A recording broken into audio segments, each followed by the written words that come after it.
Welcome to Functional Philosophy. I'm Charles Tew. That's T as in Tango, E as in Echo, and W as in Whiskey. This is episode number 42, and its title is Instincts, Universal Basic Income, and the Foundation for Economic Education. Hello everyone. Today is going to be a mix between topics I just want to talk about and questions I received. The first thing I want to address is the mistake of trying to differentiate human beings from animals on the basis of instinct. Now, some good people recognize that there is a difference between human beings and animals, and they think the way to explain this is to say animals have instincts and human beings don't. That is wrong.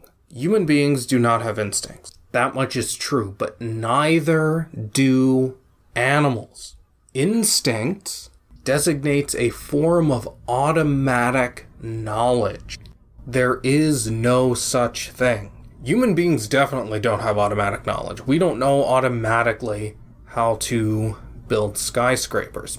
But even animals that act automatically and efficaciously don't have automatic knowledge. We don't know automatically how to build skyscrapers. Beavers don't know automatically how to build a dam. Bees don't know how to build honeycombs. Spiders don't know how to build webs. They do these things automatically based on feeling, but they don't know what they're doing. So it's important not to think of what these animals are doing as instinct. If you think of it as instinct, then you think, oh, there's such a thing as an automatic form of knowledge. You just have it. No. There is such a thing as reflex. Beavers build dams by reflex.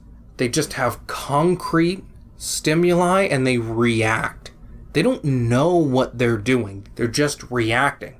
So neither human beings nor animals have instincts. So don't make that mistake. But don't then make the mistake of thinking animals and human beings are no different. We are different. The difference is, an animal's reflexes are sufficient to provide for its survival. Human beings do not have reflexes that provide for our survival. Now, there may be some reflexes human beings do have, like the suckling reflex, but almost everything we do is not by reflex. So that's the difference between human beings and animals. It's just an important point because there's a tension here.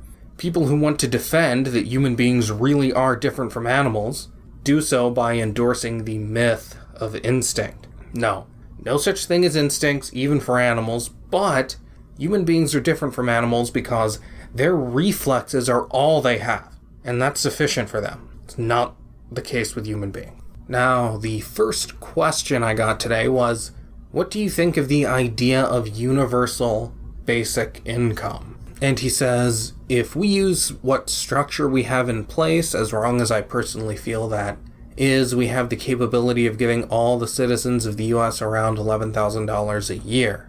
And basically his question is that not preferable to the system we currently have? No, it is not preferable. Universal basic income is no improvement on anything. First of all, you are delusional if you think that if we give everybody a basic level of income, that is where leftists are going to stop. It is not.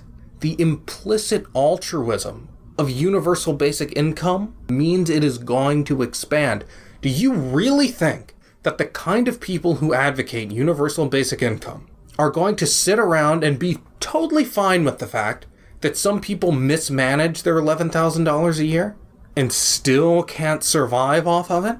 No, by the same principle they established that system, they're going to say, well, you're not going to give them even more? How cruel of you to discriminate against people who can't manage their money well.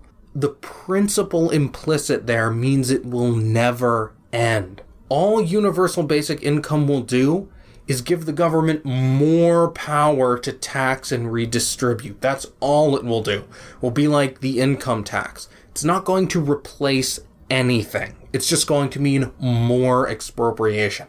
Now, even aside from that, there's a question of whether it's even a real improvement. In a sense, you could say it's a real improvement in that it doesn't invert the hierarchy. At least it treats everyone equally in a sense. It says, okay, no matter what you make, you get this much money. There's a sense in which that's better, but there's a sense in which it's worse. It means everyone is taken to be reliant on the government, and that is very bad. At least with welfare programs, there is a kind of idea that this is temporary, it's not going to be forever. But as soon as you get everyone on the government dole, now it's just everybody needs a check from the government. Everybody is dependent on government handouts. That's very bad. The other way is worse from another perspective. In the other way, it's worse in the sense that it doesn't treat everyone equally, and it deliberately gives money only to the worst people, the people who deserve the least. So that's bad too. But the problem here is government redistribution shouldn't exist. It doesn't matter what form it takes. Both are better than the other and worse than the other from a certain perspective, but they're both bad because it shouldn't exist at all. So universal basic income is not an improvement. In any sense that it's better, it's equally worse. And it's just going to be another way for the government to control our lives. So no, that is a very naive idea. Universal basic income is not something you should be advocating. So throw that out. Much better to spend that energy advocating for the abolition of all welfare. You'll have much better practical success doing that. You convince people by telling them the ideal, not by arguing, well, what could we really convince most people of right now in the short term? That doesn't convince anyone. You convince people by telling them the ideal. So don't waste your time with UBI. Okay, here's another brief one. What's your interpretation of the impact of Bill C-16 in Canada on free speech? Now, there has been some argument about this, about whether it's really significant or not. Well, what Bill C-16 does is state that for federal institutions, gender identity and expression is now a basis for non-discrimination in the same way race and other things are. Now, people's view on this is that, well, they're just adding this extra thing on here. It doesn't really make a big difference. That is wrong. You do not add things like this. You do not change things like this if you do not intend for them to mean something. It is absolutely the case that this will have ramifications for free speech. They didn't change this for no reason. They didn't add this for no reason. They added this because they're setting the legal precedent for restricting people's right to express ideas or act in certain ways toward people who are delusional about their own gender. So I am firmly on the side that treats this as a big deal. You don't make changes like this without intending to take advantage of them. You just have to look at these people. Speech is violence. That's what they say. These people are... Free speech is their number one goal, the destruction of it. If you think this is unrelated, I don't know what to tell you. And lastly today, I want to discuss a recent product of the Foundation for Economic Education, that despicable organization run by Jeffrey Tucker, that libertarian anarchist idiot who wears a bow tie. And I don't think it's too strong to call wearing a bow tie to be quirky, depraved. Anyway, they just put out a book on Ayn Rand, and Don Watkins, formerly of the Ayn Rand Institute, currently of the Center for Industrial Progress, run by Alex Epstein, endorsed this book by liking it on Twitter. I have no respect for Don Watkins. I think he is insipid and stupid and just a betrayer of everything Ayn Rand stood for. Anybody who would promote this in any way is at best irresponsible. You don't even care to look at what you're liking, just anything with the name Ayn Rand, especially when you know what FEE is. It's an anarchist organization. I was actually blocked by Jeffrey Tucker the first time I ever had any interaction with him on Twitter. He posted some idiotic thing about, Well, in the past, maybe you could argue we needed states, although I don't think so. But today, it's so obvious anarchism is the only answer. Why do we need a state?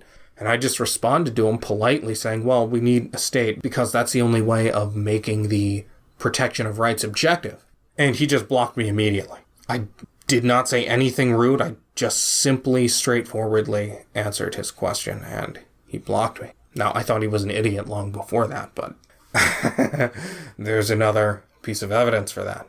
In any case, this organization is disgusting, and this says a lot about Don Watkins and ARI and Alex Epstein, and I have a very low opinion of all of those people and the people involved with ARI.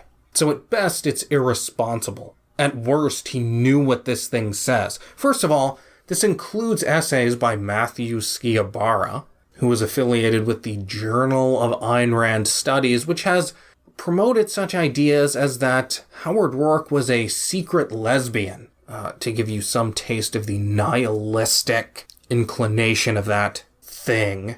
Anyway, essays by him, and Jeffrey Tucker, who is awful, of course, as I mentioned. And I just want to give you an example of the kind of thing in this book. Quote, Rand's categorical rejection of altruism was a rejection of Comte's requirement of total selflessness, because that was inconsistent with any individuals mattering for their own sake. Rand's virtue of selfishness was a response to Comte's demand for complete selflessness, unquote. Now, this is from an essay in here titled What Rand Meant by Altruism, and I knew it would be trash, and it is. To speak in this way, to imply that Ayn Rand was just this middle-of-the-road person just talking about a matter of degrees, and she just wanted more selfishness. These kind of weasel words are just laced throughout this essay, and they do nothing but weaken Ayn Rand and make her seem like she was some idiot libertarian. They just do nothing but distort her ideas. And, I mean, this is why ARI is just...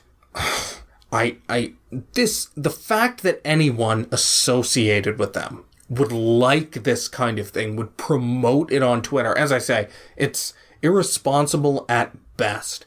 But I honestly don't think it can possibly be irresponsible. No one who worked for ARI could possibly be unfamiliar with what phi is.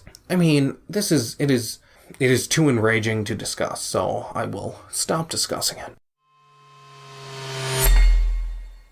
If you have any questions, you can just email me at charles.a.2@gmail.com. You can also visit my website at charlestew.com. There you can find information on and links to all my work, including ways to support it. The best way to support me is on Patreon, or you can leave a review on iTunes. That is also very helpful. In any case, thanks for listening. Let's meet again in episode 43.